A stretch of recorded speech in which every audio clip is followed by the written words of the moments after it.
customer centricity for an organization, to my mind, is about putting customers first.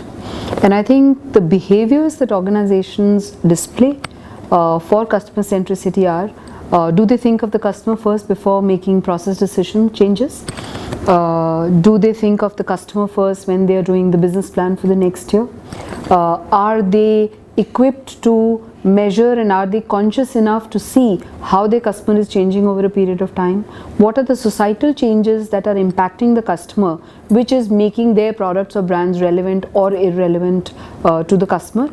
And also in the service industry, how often, how quickly you take feedback from the customers and how quickly you take action on that feedback if required. I think the feedback mechanisms in a service industry is transaction feedback that you could take at every point of the transaction that you have, which is what we do at Club Mahindra. The second is customer as a promoter score, which is the net promoter score concept, which is used again. I think these two are very useful tools for getting feedback from the customer. The third and informal way of getting feedback is traditional market research, of course, and the social media data these days for a category like holidays is also a great tool for doing insight mining.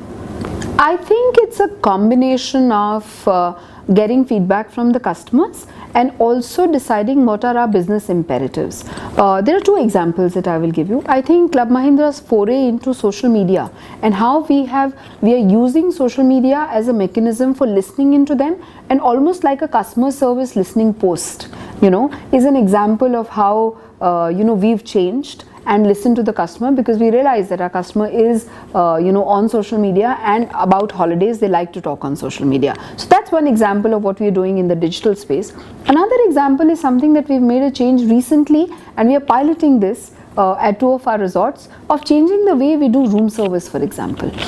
If you look at our resorts, and this is typical of a holiday leisure resort space, the rooms are widespread, the nature is closer to you. What that also means is that you do not have the advantage of being in a hotel where the room service comes very quickly, where trays are picked up back very quickly. So we are actually trying a very high-end gourmet express kind of a solution, where we're getting rid of the traditional steel or wooden trays and the utensils that you have, and we are examining material which can be actually thrown away after use. We also took customer feedback on this, which is why we are piloting it only in first two resorts to see how it will go.